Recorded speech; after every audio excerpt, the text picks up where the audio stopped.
Dear friends, welcome to my channel Kumar CS Lectures. So dear friends, ఈ వీడియోలో TS set computer science 2023 ప్రీవియస్లో అడిగినటువంటి computer science పేపర్స్లో ఉన్నటువంటి కొన్ని క్వశ్చన్స్ని మనము ఈ వీడియోలో డిస్కస్ చేద్దాము. సో దాంట్లో భాగంగా క్వశ్చన్స్తో పాటు మనము ఎక్స్ప్లెనేషన్ కూడా ఉంటుంది. సో ఫస్ట్ క్వశ్చన్ వచ్చేసి మనకి ఇక్కడ which of these is the contrapositive of P implies Q. So P implies Qకి కాంట్రపోజిటివ్ ఏంటి అని చెప్పేసి మనకి ఇక్కడ క్వశ్చన్ అడగడం జరిగింది. సో ఇక్కడ this question belongs to propositional logic in discrete mathematics. Okay, so మనకు టీఎస్ సెట్ కానీ లేదా యూజీసీ నెట్ కానీ ఫస్ట్ యూనిట్లో కంప్యూటర్ సైన్స్ సిలబస్లో ఫస్ట్ యూనిట్ మనకు డిస్క్రీట్ స్ట్రక్చర్స్. ఓకే, సో దాంట్లో భాగంగా మనకి క్వశ్చన్ అడగడం జరిగింది ప్రిపోజిషనల్ లాజిక్. సో ఈ ప్రిపోజిషనల్ లాజిక్లో P ఇంప్లాయిస్ Q ఏదైతే మనకి ఇచ్చాడో సో దానికి కాంట్రపోజిటివ్ అనేది మనకు అడగడం జరిగింది. సో మనకు కాంట్రపోజిటివ్ ఏంటి అంటే ఇక్కడ మనకు ఆన్సర్ ఆల్రెడీ మనకు కీ ఇచ్చారు కాబట్టి ఇక్కడ ఆన్సర్ అనేది మనకు ఇవ్వడం జరిగింది. సో ఇక్కడ ఆన్సర్ వచ్చేసి మనకు negation Q implies negation of P. Okay, so మనకి ఇక్కడ ఈ ప్రిపోజిషనల్ లాజిక్ గురించి సో కొన్ని చూద్దాం. మనకు టాపిక్ ఏమైంది అనేది మనం ఒకసారి చూస్తే మీకు ఈజీగా అర్థమవుతుంది. ఓకే,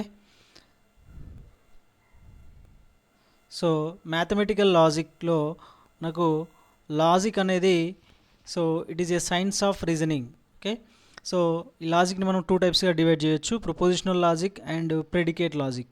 ఓకే, మనకి క్వశ్చన్ అనేది it is belongs to propositional logic. Okay, so propositional లాజిక్లో మనకు ఇక్కడ 5 టైప్స్ ఉన్నాయి. ఇక్కడ మనకు connections. So negation, conjunction, disjunction, conditional and biconditional. So మనకి ఇక్కడ P ఇంప్లాయిస్ Q. ఓకే, దీంట్లో మనకు క్వశ్చన్ అడిగాడు కాబట్టి సో ఇక్కడ P implies Q logical implications అనేవి మనకి ఇక్కడ తీసుకుంటే సో ఇక్కడ డైరెక్ట్ ఇంప్లికేషన్ అనేది P ఇంప్లాయిస్ Q అని చదువుతాము. సో ఇక్కడ మనకు converse implication, inverse implication and contrapositive implication అని చెప్పుకోవడం జరుగుతుంది. సో మనకు అడిగింది ఇక్కడ contrapositive implication. Okay, contrapositive implication ఇక్కడ మనకు అడగడం జరిగింది. సో దీంట్లో మనకు ఆన్సర్ వచ్చేసి సో ఏంటి ఇక్కడ so negation Q implies negation P. So మనకు దీనికి వచ్చేసి ఈ క్వశ్చన్కి వచ్చేసి ఇక్కడ డైరెక్ట్ ఇంప్లికేషన్ ఇచ్చేసి దీనికి కాన్వర్స్ ఏంటి, కాన్వర్స్ ఇంప్లికేషన్ అంటేనేమో Q ఇంప్లాయిస్ P అవుతుంది. సో ఇన్వర్స్ ఇంప్లికేషన్ అయితేనేమో so negation P implies negation Q. Next contrapositive implication అంటేనేమో negation Q implies negation P.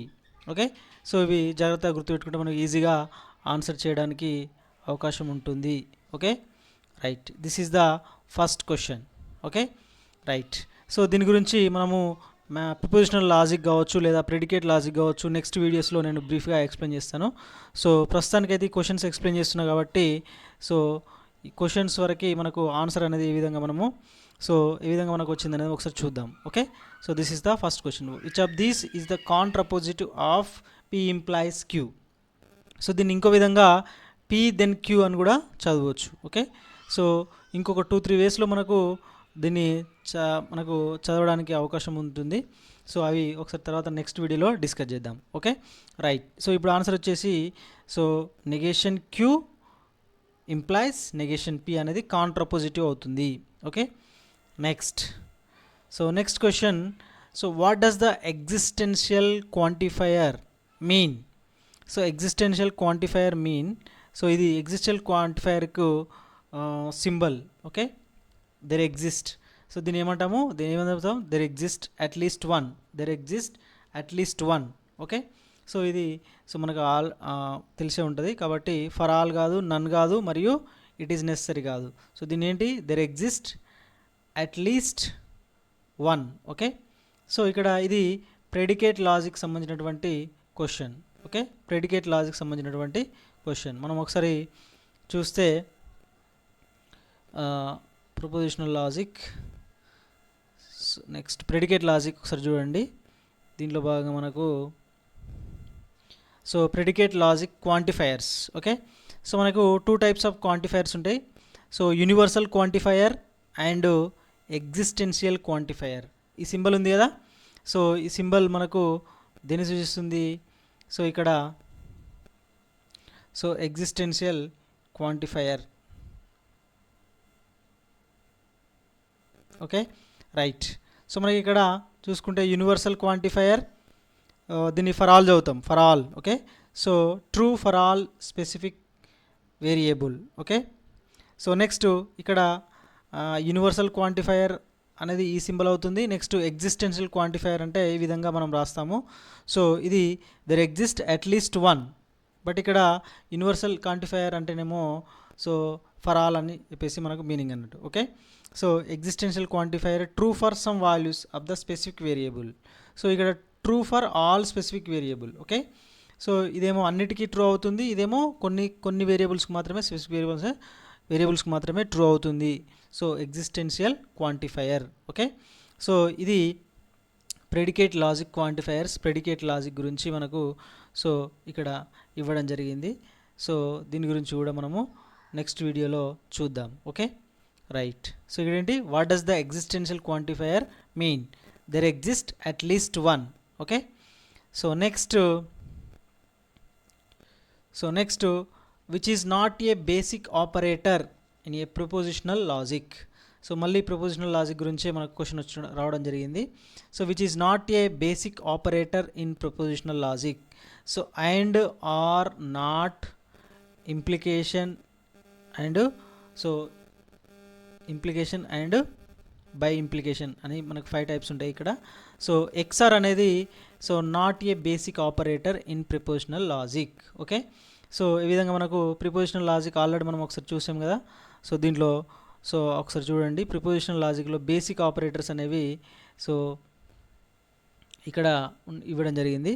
So ఇక్కడ సింబల్ చూడండి, and conjunction, okay, or disjunction, not negation, implies and bidirectional. So bidirectional means ఇక్కడ if and only if. Okay, so ఇక్కడ implies means only if. Okay, right. ఇవి 5 types of basic operators in propositional logic. So వీటి గురించి మనకు ఈ truth tables కావచ్చు, truth tables కానీ వీటి గురించి ఇంకేమైనా ఇన్ఫర్మేషన్ అనేది నేను నెక్స్ట్ వీడియోలో ప్రపోజిషనల్ లాజిక్లో ఎక్స్ప్లెయిన్ చేస్తాను. సో బట్ మనకు మేజర్గా ఇక్కడ ఈ 5 టైప్స్ ఆఫ్ ఆపరేటర్స్ అనేవి మనకు basic operators.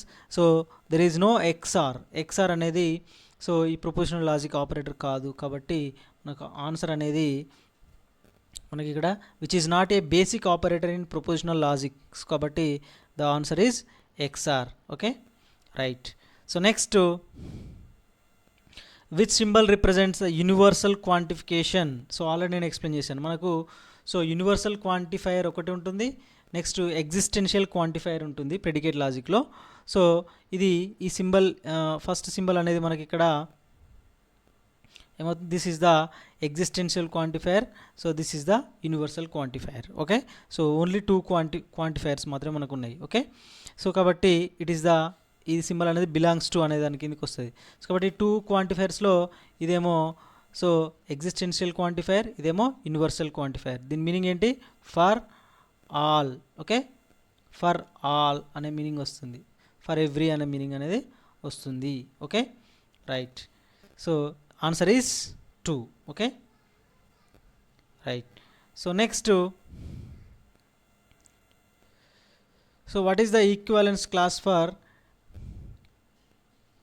P and QR. Okay, so దీనికి మనకు ఒక ప్రిన్సిపల్ అనేది ఉంది మనకు. సో ఇది distributive law. Okay, I think it is a distribution law. Okay, so కాబట్టి మనకు దీని యొక్క ఆన్సర్ ఏమవుతుంది అంటే, so first one is the answer. Okay, so దీన్ని ఏ విధంగా రాయొచ్చు, okay, P so Q and ఇక్కడ R సింబల్ వస్తుంది. Next P next to R. So this is the answer. Okay, right.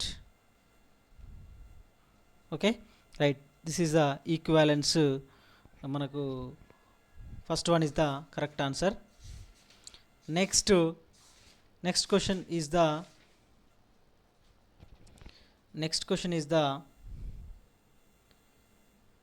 what is the cardinality? What is the cardinality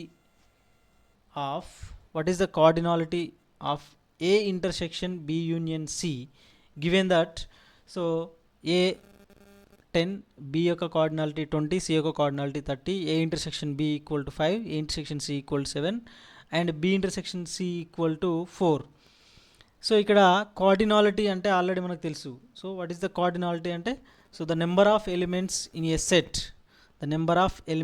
A set or a subset. Okay, so ఆ సెట్లో కానీ లేదా సబ్సెట్లో కానీ total elements ఎన్నైతే ఉన్నాయో దాన్ని మనం ఆ సెట్ ఆర్ సబ్సెట్ యొక్క కార్డినాలిటీ అని చెప్పుకోవడం జరుగుతుంది. ఓకే, కార్డినాలిటీ అని చెప్పుకోవడం జరుగుతుంది. సో ఇప్పుడు సో కార్డినాలిటీలో ఇక్కడ మనకు ఏంటి, ఇక్కడ అడిగింది ఏంటి, ఏ ఇంటర్సెక్షన్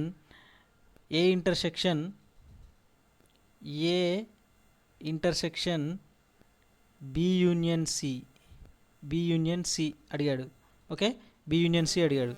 సో ఇక్కడ బి యూనియన్ సి మనకు నెంబరింగ్ ఇచ్చాడు. ఏమన్నా నెంబర్ ఆఫ్ ఏ ఎలిమెంట్స్ ఎంత ఇచ్చాడు, 10. Number of B elements, B సెట్లో ఉన్నటువంటి నెంబర్ ఆఫ్ ఎలిమెంట్స్ ఎంత ఇచ్చాడు, 20. Number of C elements so 30. A intersection B, A intersection C and B intersection C ఇచ్చాడు. ఓకే, సో కాబట్టి దీన్ని మనము సెట్ థియరీలో సో డిస్ట్రిబ్యూటివిటీ లా యూజ్ చేసుకొని మనం ఏ విధంగా రాయొచ్చు అంటే so is equal to A intersection B union సిని డిస్ట్రిబ్యూటివ్ లా యూజ్ చేసి ఏ ఇంటర్సెక్షన్ బి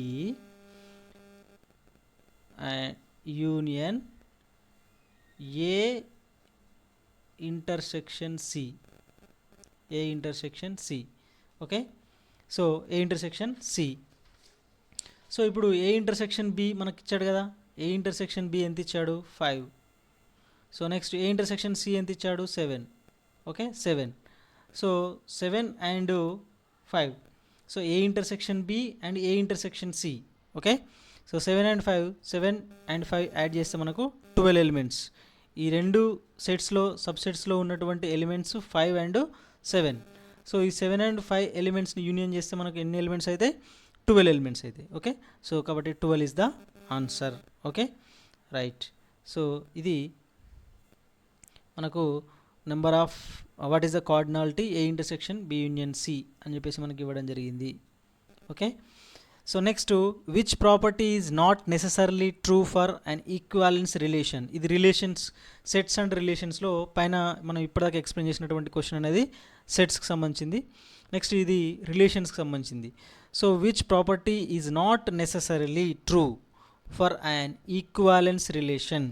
సో అంటే ఈక్వాలెన్స్ రిలేషన్స్కి సో ఏమేం ప్రాపర్టీ అనేవి ఉండాలి అని చెప్పేసి మనకు అడగడం జరిగింది. సో కాబట్టి మనం first of all equivalence relation అనేది, రిలేషన్ అంటే ఏంటి, ఈక్వాలెన్స్ రిలేషన్ అంటే ఏంటి అనేది ఫస్ట్ మనము నేర్చుకోవాలి. So first relation. Okay, so sets and రిలేషన్స్లో భాగంగా ఇది sets, next sets and relations. ఈ సెట్స్ గురించి కూడా ఇంకో వీడియో చేస్తాను, రిలేషన్స్ అనేది సపరేట్ వీడియో చేస్తాను. రిలేషన్, సో ఈ రిలేషన్ ఇవన్నీ ఎక్స్ప్లెయిన్ చేస్తే మనకు టైం ఎక్కువ తీసుకుంటుంది. అంటే క్వశ్చన్కి సంబంధించింది మనము సో ఓన్లీ ఆన్సర్ ఏంటంటే ఈక్వాలెన్స్ రిలేషన్. సో అసలు ఈక్వాలెన్స్ రిలేషన్ అంటే ఏంటంటే a relation is an equivalence if it is reflexive, symmetric and transitive. అంటే ఏదైనా ఒక రిలేషన్ అనేది ఈక్వాలెన్స్ రిలేషన్ అని అనాలంటే సో అది ఏమై ఉండాలి అంటే అది రిఫ్లెక్సివ్ రిలేషన్ అయి ఉండాలి, సిమెట్రిక్ ప్రాపర్టీని కలిగి ఉండాలి, రిఫ్లెక్సివ్ ప్రాపర్టీని కలిగి ఉండాలి, అదేవిధంగా ట్రాన్సిటివ్ ప్రాపర్టీని కలిగి. ఏమిచ్చాడు క్వశ్చన్లో, ఏమిచ్చాడు, so which property is not necessary true for an equivalence relation. అంటే ఈక్వాలెన్స్ రిలేషన్స్కి ట్రూ కావాల్సిన అవసరం లేనటువంటి ప్రాపర్టీ ఏంటి. సో కాబట్టి సిమెట్రీ అనేది కంపల్సరీ కావాలి, సిమెట్రీ కావాలి. ఆ రిలేషన్ అనేది సిమెట్రీ ప్రాపర్టీని కలిగి ఉండాలి, రిఫ్లెక్సిటివిటీ ప్రాపర్టీని కలిగి ఉండాలి, అదేవిధంగా ట్రాన్సిటివిటీ ప్రాపర్టీని కలిగి ఉండాలి. కానీ టోటల్ ఆర్డరింగ్ అనే ప్రాపర్టీని ఈ ఈక్వాలెన్స్ రిలేషన్కి కావాలంటే మనకు టోటల్ ఆర్డరింగ్ అనే ప్రాపర్టీ అవసరం లేదు. Okay, right. సో ఇది మనకు ఆన్సర్ అవుతుంది. సో కాబట్టి ఇది ఫ్రెండ్స్ మనకి ఇవాళ టీఎస్సెట్ 2023లో అడిగినటువంటి కంప్యూటర్ సైన్స్ పేపర్ 2 కంప్యూటర్ సైన్స్లో అడిగినటువంటి క్వశ్చన్స్ నేను ఒక 7 or 8 క్వశ్చన్స్ ఎక్స్ప్లెయిన్ చేశాను. సో నెక్స్ట్ వీడియోలో కూడా సో ఈ విధంగా నేను ఎక్స్ప్లెయిన్ చేస్తాను. సో కాబట్టి please subscribe my channel Kumar CS lectures. Okay, so thank you all of you. Thank you.